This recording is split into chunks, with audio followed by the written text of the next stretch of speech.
사사기 2장 6절부터 15절까지 보겠습니다. 전에 여호수아가 백성을 보내 이스라엘 자손이 각기 그들의 기업으로 가서 땅을 차지하였고, 백성이 여호수아가 사는 날 동안과 여호수아 뒤에 생존한 장로들, 곧 여호와께서 이스라엘을 위하여 행하신 모든 큰 일을 본 자들이 사는 날 동안에 여호와를 섬겼더라. 여호와의 종 눈의 아들 여호수아가 110세의 죽음에 무리가 그의 기업의 경내 에브라임 산지 가스산 북쪽 딥낫 헤레스에 장사하였고, 그 세대의 사람도 다 그 조상들에게로 돌아갔고, 그 후에 일어난 다른 세대는 여호와를 알지 못하며 여호와께서 이스라엘을 위하여 행하신 일도 알지 못하였더라.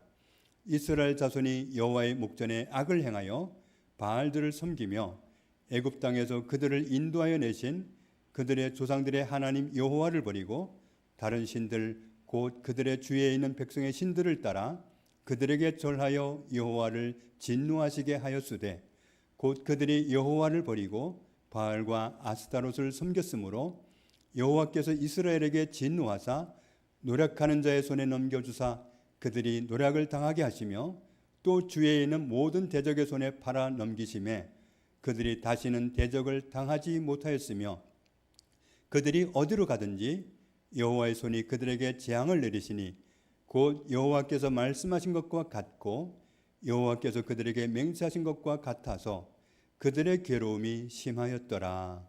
아멘.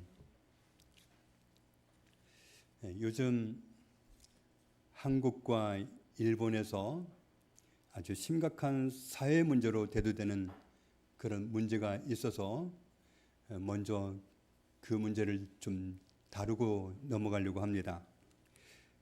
마약입니다. 마약이 그동안에는 사고 팔고 하는 그런 거래 형식으로 전달이 되었었는데, 요즘은 속임수 방식으로 전달이 된답니다. 최근에 여성 유튜버 한 사람이 이태원에 있는 식당에 가서 라이브 방송을 하고 있는데, 외국인이 초콜릿을 먹으라고 건네줬습니다. 라이브 방송을 보고 있던 시청자들이 그걸 먹지 마라, 그걸 먹으면 실신할 수도 있고 그렇게 되면 잡혀가서 성폭행을 당할 수도 있다, 그렇게 이구동성으로 이게 말을 하니까 이 여성 유튜버가 뭐 그런 일이 있겠냐 그러면서 그 초콜릿을 깠는데, 까가지고 보니까 웬 주사바늘 들어갔을 법한 구멍이 있고 그 주위가 색깔이 다르더랍니다. 액체가 들어가서. 그래서 이거 위험할 수 있겠다 싶어가지고 다행히도 안 먹어서 당하지를 않았답니다. 서울 광진구 식당에서 30대 남성 4명이 식사를 하고 있다가 친구 하나가 건강 젤리를 나눠주겠다고 하면서 건강 젤리라면서 하나씩 나눠줬는데, 그걸 먹고 전부 다 구토 증세를 일으켜서 어지럼증까지 동반해서 문제가 왔기 때문에 119를 불렀습니다. 119에서 이게 상황이 심각하다는 판단을 하고 경찰까지 불러가지고 조사를 해보니까 합성 대마초 성분이 들어간 대마 젤리였습니다.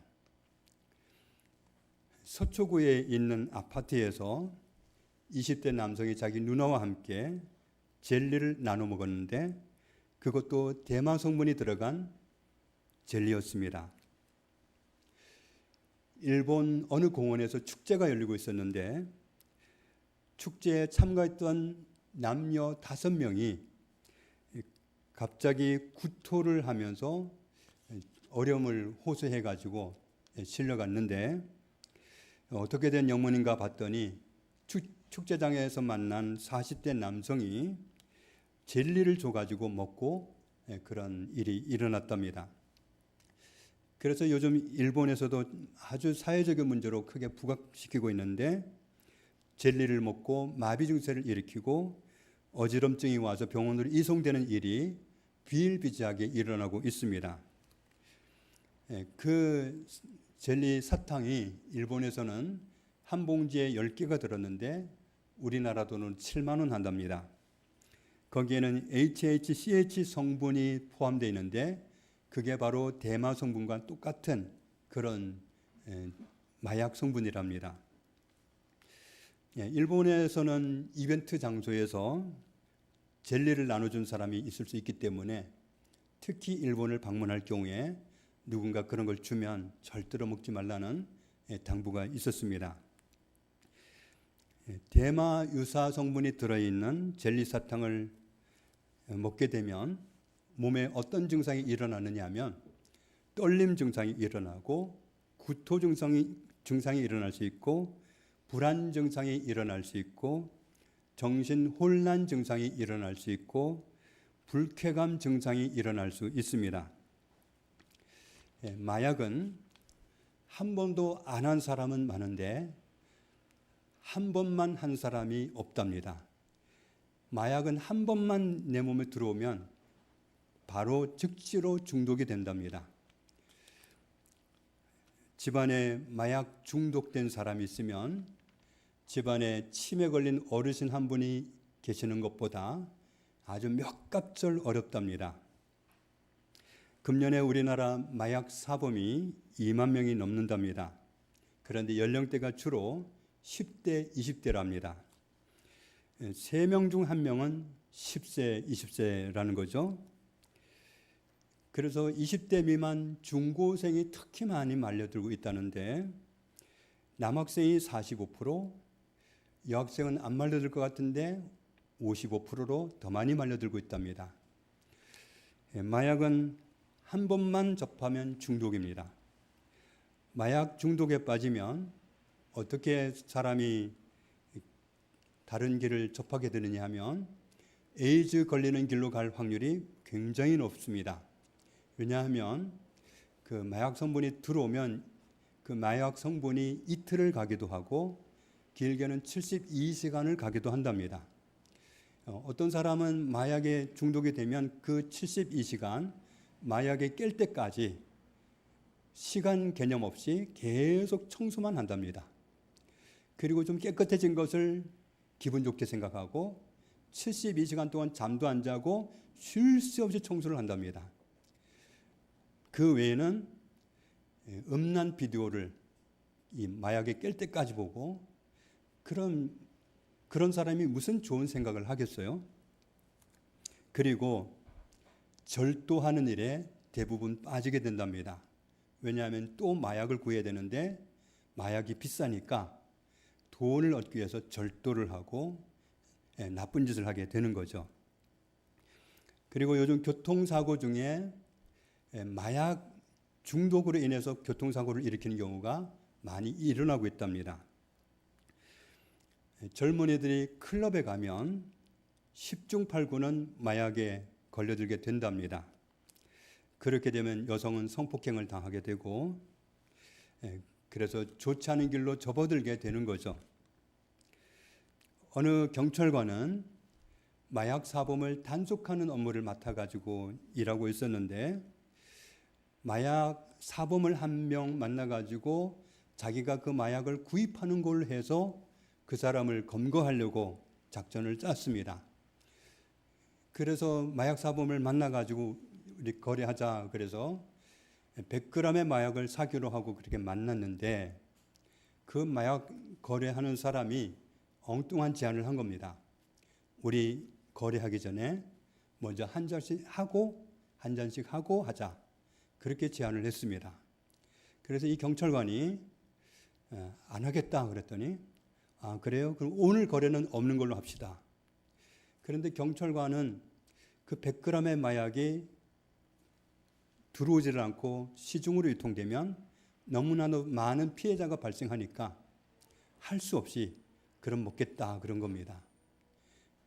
먹고 마약 100g이 세상으로 유통되는 건 막았고 마약 사범도 검거는 할 수 있었는데 문제는 경찰관 자기도 중독이 되어버렸습니다. 마약 중독에 걸린 어느 경찰관은 8층 건물에서 떨어져서 죽었습니다. 청소년들이 마약을 하는 이유는 호기심 때문에 접근하는 경우가 많습니다. 그러나 마약은 한 번만 접근하면 중독입니다.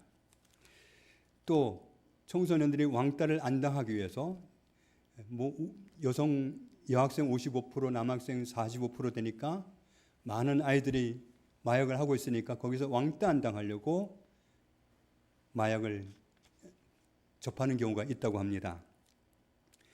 정서적인 문제 때문에 스트레스라든지 우울하다든지 불안 증세라든지 이런 걸 돌파하고 싶어가지고 마약에 접근하는 경우도 있다고 합니다. 우리나라에서 현재 마약 중독자가 드러난 사람만 100만 명이랍니다. 우리나라의 국가적인 문제입니다. 의정부에서 주유소 직원이 자기 몸에다가 주유기로 기름을 뿌려놓고 불을 붙여서 분신을 했습니다. 왜 그러냐면 마약 환각 상태에서 그런 일을 한 겁니다. 자기가 무슨 짓을 하는지 모르는 거예요. 또 의정부에서 주유소를 방문한 한 사람이 비틀거리면서 주유기로 가더니 역시 자기 몸에다가 주유를 하고 그리고 불을 붙여버렸습니다. 주유소에서 불을 붙이면 대형 사고입니다.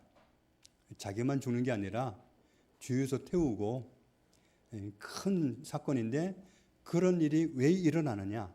마약이 들어와서 환각 상태라서 자기가 뭘 하는지를 모르는 겁니다. 의정부에서 또 다른 주유소에서 30대 직원이 자기 몸에 불을 질렀습니다. 역시 대마초를 피운 다음에 그런 일이 일어났다고 합니다. 다른 사람을 마약을 중독시켜서 마약을 사는 고객이 되게 하려고 젤리라든지 초콜릿이라든지 아니면 음료수라든지 마약 성분을 넣어가지고 주는 사례가 많이 있습니다. 우리가 신천지 사람들 때문에 교회 오는 사람들 참 의심해야 되고 그런 게 참 불편했었는데 이제는 마약 때문에 누가 먹을 것 줘도 조심해야 될 것 같습니다. 한 번만 접하면 끝나는 거기 때문에 그래서 무슨 사고를 칠지 모르기 때문에 그래서 모르는 사람이 주는 거든 아는 사람이 주는 거든 다른 사람이 주는 젤리나 사탕이나 초콜릿이나 아니면 음료수나 따진 것을 주는 거는 음료수 같은 거 따진 것을 주는 것은 먹지 않는 것이 잘 거절해서 먹지 않는 것이 사는 길입니다. 마약은 살아있는 어떤 뱀보다도 접하면 위험합니다. 젤리, 초콜릿, 드렁크 종류 누군가가 권하면 아주 지혜롭게 권하는 것을 사양하시고 어려움에 빠져들지 않게 되기를 원합니다. 그래서 우리 젊은 자녀들에게도 이 사실을 알려줘서 그런 데로 절대로 말려들지 않도록 환각 상태가 되면 무슨 일을 저지를지 모르기 때문에 자기만 어려움 당하는 게 아니라 가정이 어렵고 세상이 어려워집니다. 우리가 하나님을 사랑하고 하나님을 사랑해서 얻는 기쁨은 행복하고 그 행복은 오래 갑니다. 하나님과 가까워지면 정말 얼마나 행복한지 아시잖아요. 그런데 하나님 말고 다른 것을 통해서 기쁨을 얻으려고 하면 그것은 쾌락이라고 하는데 쾌락은 너무도 잠시 잠깐입니다. 그것은 잠시 잠깐만 쾌락을 줄 뿐만 아니라 계속해서 그 쾌락을 맛보기 위해서 무슨 짓을 저지를지 모르는 내가 무슨 짓을 할지 모르는 그런 어려움으로 몰고 갈 수 있습니다.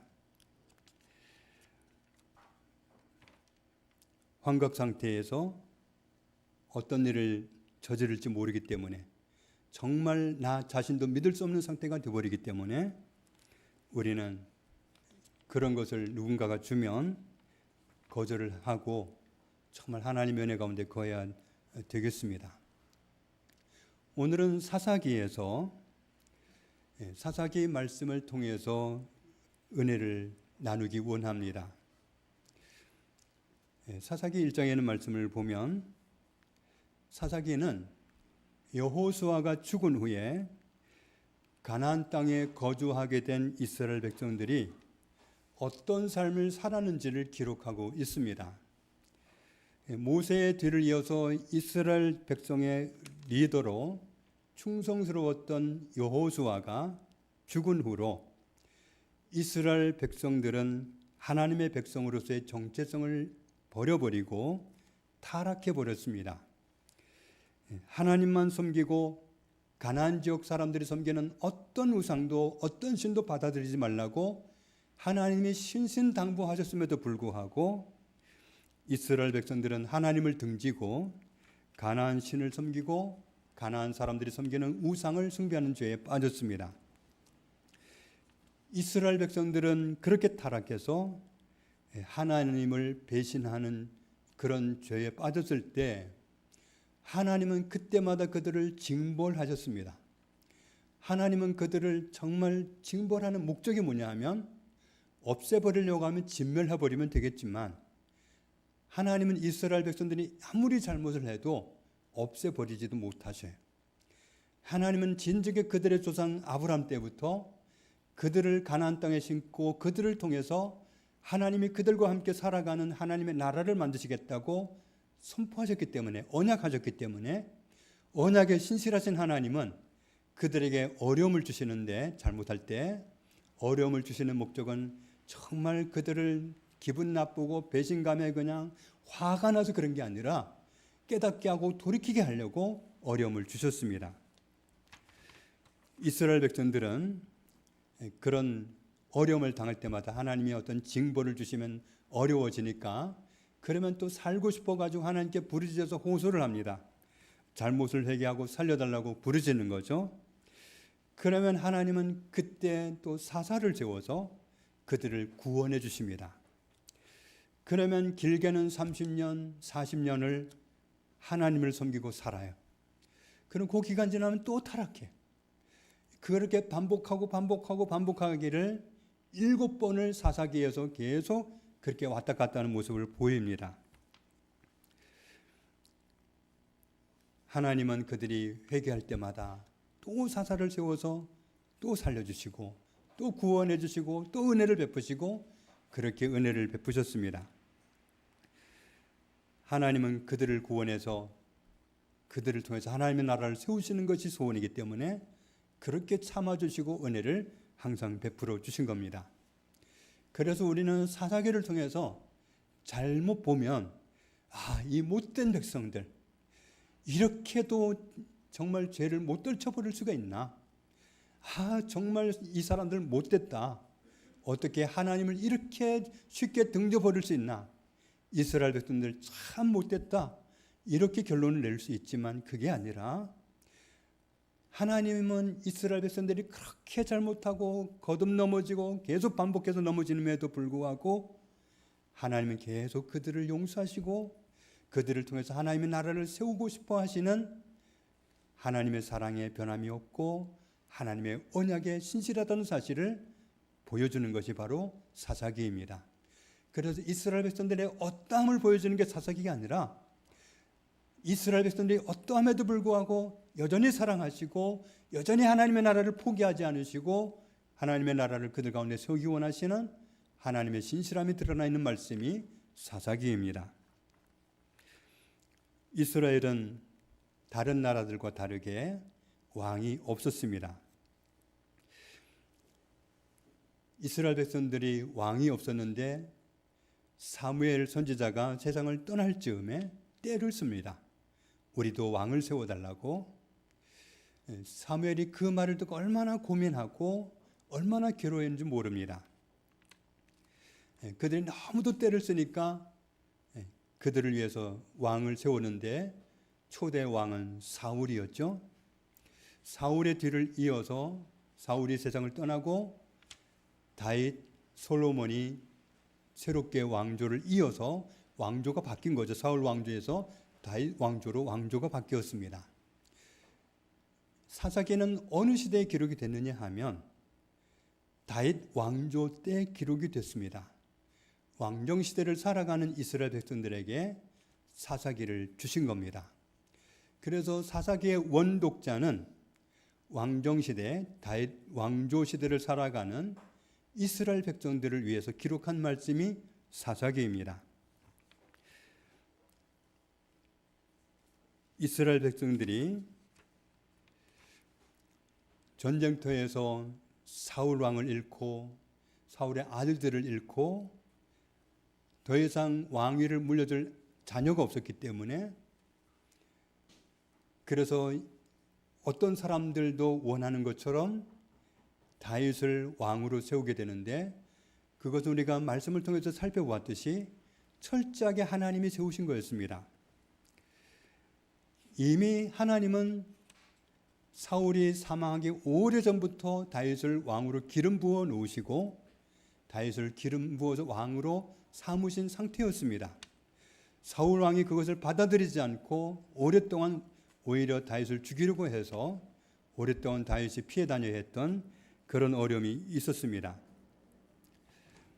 이스라엘 백성들 중에는 다윗 왕조가 정통성이 있느냐, 다윗 왕조를 우리가 왕으로 섬기는 게 맞느냐, 그래도 되느냐, 그런 의문을 제기하는 사람들이 있었습니다. 그런 사람들의 의문을 잠재우기 위해서 사사기를 주신 겁니다.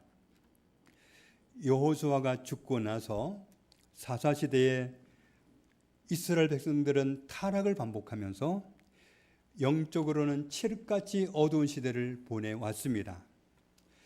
그러면서 사사기를 통해서 그들에게 주시는 메시지는 이겁니다. 우리는 그 시절에 왜 그렇게 어두운 시대를 살았느냐? 다윗 왕과 솔로몬 왕 같은 하나님을 섬기는 왕으로서 하나님이 이스라엘을 왕으로서 다스리시게 하는 그런 훌륭한 왕이 없어서 우리가 그런 어두운 시대를 살았다. 사사기, 룻기, 사무엘, 상하가 다 왕정 시대를 살아가는 사람들을 위해서 주신 메시지입니다. 하나님은 이스라엘 왕이 되게 하는 왕을 다윗으로 솔로몬으로 세우셨다는 사실을, 그 정통성을 그들에게 알려주기 위해서 사사기를 기록하게 하셨습니다. 하나님이 기뻐하셔서 세우신, 하나님이 세우신 왕이 누구냐? 다윗이요 솔로몬이다. 이런 답을 주는 성경이 바로 사사기 말씀입니다. 물론 타락을 반복하는 시대에도 하나님이 언약에 신실하셔서 이스라엘 백성들이 타락해서 어떤 하나님이 재앙을 주시면 그 재앙 때문에 어려워서 살려달라고 부르짖을 때마다 사사를 세워서 그들을 구원해 주신 은혜가 있었습니다. 그런데 사사들은 강력한 통치력을 가지지 않았습니다. 군사력을 확보하고 있다든지 어떤 왕의 그런 지위를 가지고 강력하게 이스라엘 백성들을 다스린다든지 그렇게 하지 못했습니다. 이스라엘에는 하나님이 이스라엘의 왕 되게 하는 다윗과 솔로몬 같은 왕이 필요하다. 이것을 알려주기를 원했던 겁니다. 사사기 17장에 있는 말씀을 보면 레위 가문의 한 청년이 유다에 임시로 거류했다고 그러잖아요. 7절에 거류했었는데 새로운 거주지를 찾기 위해서 에브라임으로 갔습니다. 레위 가문의 청년이면 제사장 직분으로 섬겨야 되는 그런 가문입니다. 그러면 레위 지파 젊은이니까 이 청년은 지금 어디에 있어야 되느냐 하면 성전에서 제사장의 직임을 감당하고 있어야 됩니다. 그런데 지금 이 청년은 베들레헴에서 거류하고 있다가 임시로 거주하고 있다가 아직 거주지를 찾지 못해서 에브라임으로 또 가보는 그런 상황을 보여주고 있습니다. 그 당시에 사람들이 하나님께 등을 지고 다른 신을 섬기고 우상을 섬기고 그런 자리로 다 떠나가 버렸기 때문에 하나님을 섬기던 사람들이 더 이상 하나님의 성전으로 찾아오지 않습니다. 하나님의 성전을 찾아오지 않으니까 11조를 드리지 않습니다. 그러니 제사장은 제사장으로서의 직무를 감당할 능력이 없어집니다. 그래서 하나님의 백성들을 말씀으로 지도해야 되고 그들을 하나님 앞으로 세워야 되지만 지금을 감당할 능력이 없어요. 왜냐하면 다른 모든 지파는 땅을 기업으로 받았기 때문에 땅에서 농사를 지어서 먹고 살기라도 할 수 있지만 레위 사람들은 땅을 기업으로 받은 일이 없어요. 이스라엘 백성들이 하나님께 드리는 것을 가지고 먹고 살아야 했는데 더 이상 이스라엘 백성들이 하나님을 떠나버려서 11조를 드리지 않기 때문에 제사장으로 살아갈 수 없고 더 이상 성전에서 사역을 할 수 없는 지경에 이르렀기 때문에 아무 데서나 거류하면서 새로운 거류지를 찾아서 여기 가보고 저기 가보는 그런 기가 막힌 상황이 벌어졌습니다. 안타까운 것은 이 청년이 모세의 직계 손자였다는 겁니다. 얼마 못 가서 이렇게 이스라엘 백성들이 망가진 겁니다. 어떤 분들은 11조를 안 해도 된다고 하는 분들이 있는데 모르겠습니다. 초대형 교회 같으면 11조를 안 해도 교회가 버틸 수 있는지 모르겠는데 저는 이렇게 목회를 해보니까 은혜교회 규모 정도 되는 교회에서 11조를 안 한다면 교회 운영 자체가 불가능합니다. 그건 정말 생각 없이 하는 말입니다. 아직 믿음이 안 되어서 11조를 드릴 수 없다든지 아니면 소득이 없어서 11조를 드릴 수 없다든지 그런 경우라면 제가 지금 드리는 말씀을 전혀 부담 갖지 마십시오. 전에도 말씀드린 것처럼 11조를 대부분 드리는 그런 분위기만 되면 교회는 하나님이 운영하도록 책임을 지십니다. 문제는 11조를 드릴 믿음도 되고 11조를 드릴 수 있는 소득도 되는데 11조를 안 드리게 되면 교회가 운영되는데 굉장히 치명타를 겪습니다.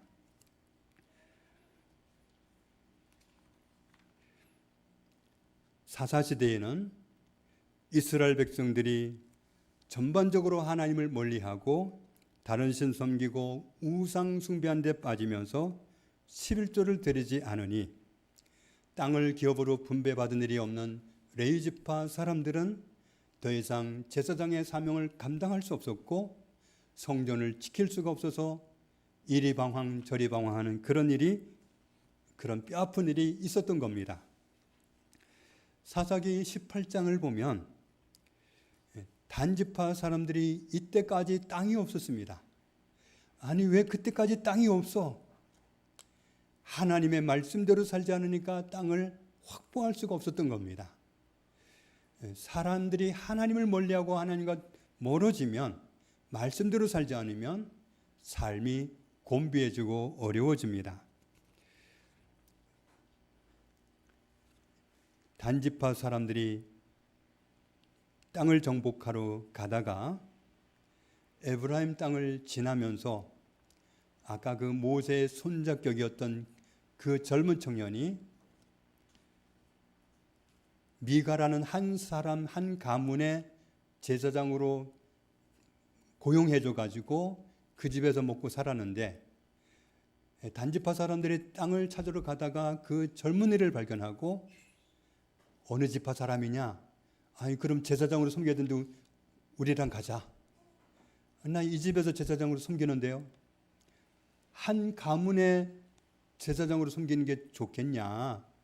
우리 단지파 전체 한 지파의 제사장으로 섬기는 게 좋겠냐? 그러면서 그 청년을 데리고 가버렸어요. 무력으로 빼앗아 간 거죠. 레위기 19장을 보면 레위 지파 한 사람이 유다 사람을 첩으로 맞이했습니다. 첩이 성적으로 좀 개념이 없는 사람이었는데 죄를 짓고 친정으로 도망을 가서 넉 달을 집으로 돌아오지 않았습니다. 이 레위 지파 사람도 레위 지파니까 제사장으로 살아야 될 사람인데 그렇게 못 살고 있는 거죠.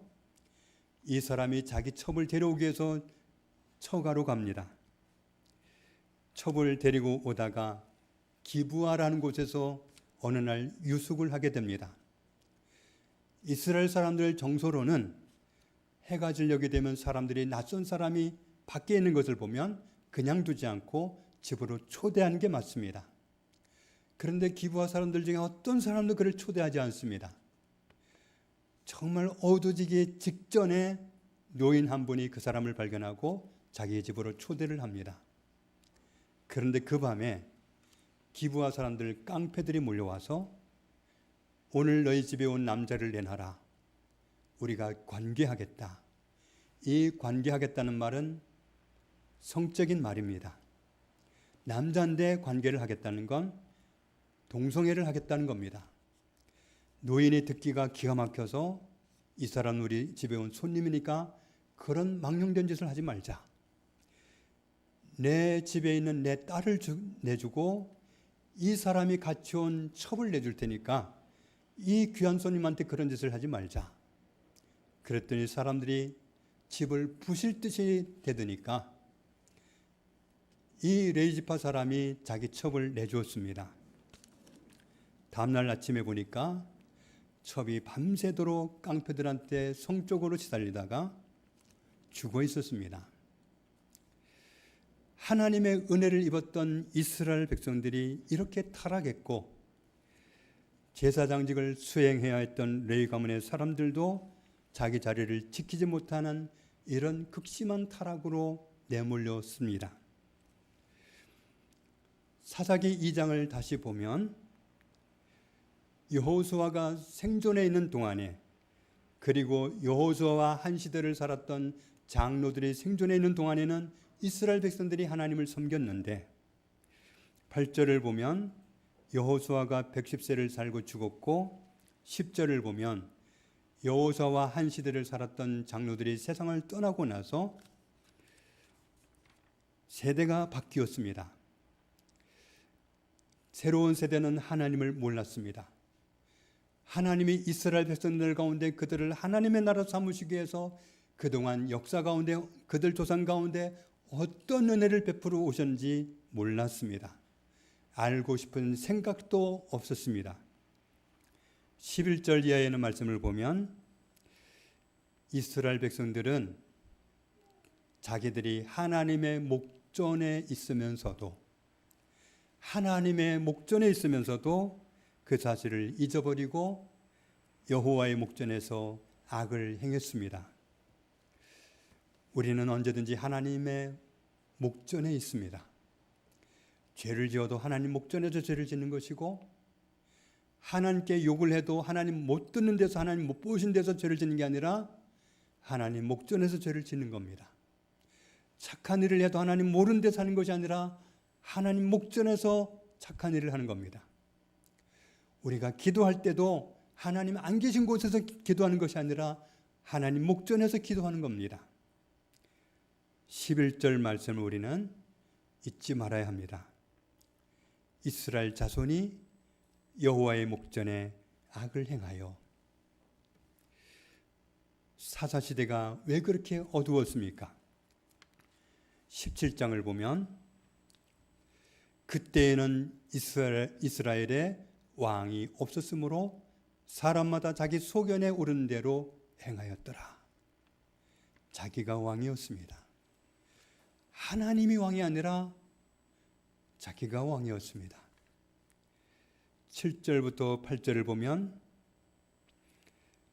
먹고 살 대책을 찾아서 모세의 직계손이었던 젊은 청년이 살 곳을 찾아서 방황해야 했습니다.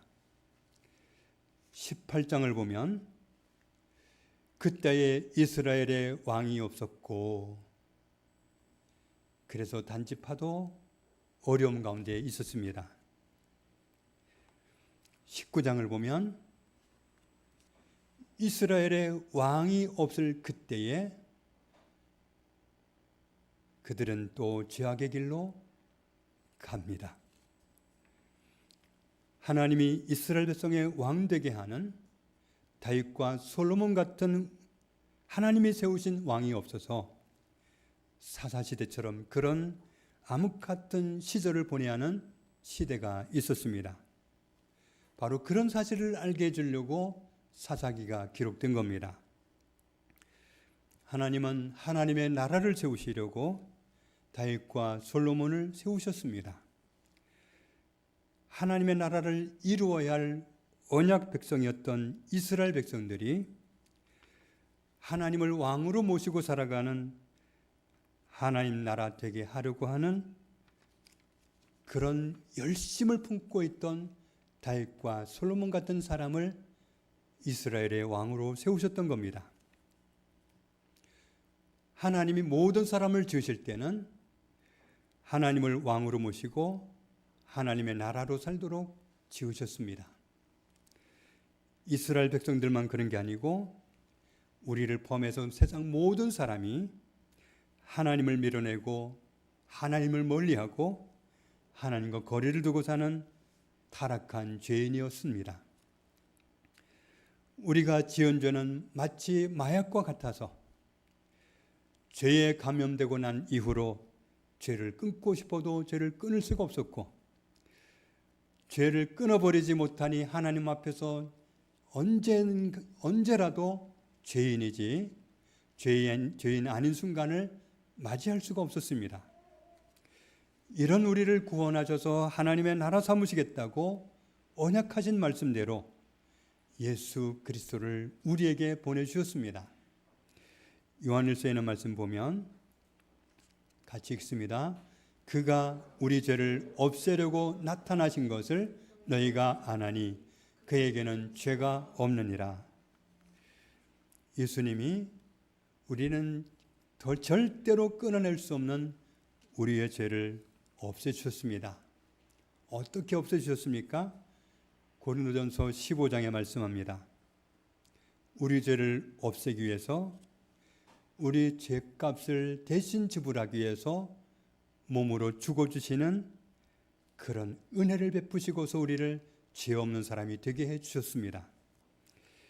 이런 은혜를 입은 우리가 여전히 하나님의 마음을 아프게 하는 죄를 사사시대 사람들처럼 여전히 내게 두고 죄를 끊지 못하는 그런 삶을 사는 것이 괜찮은가?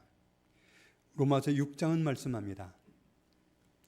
그런즉 우리가 무슨 말을 하리요? 은혜를 더하게 하려고 죄에 거하겠느냐? 같이 읽습니다. 그럴 수 없느니라. 죄에 대하여 죽은 우리가 어찌 그 가운데 더 살리요? 그럴 수 없느니라. 죄를 용납할 수 없다. 우리는 죄를 용납해서는 안 된다. 우리는 죄를 용납해서는 안 됩니다.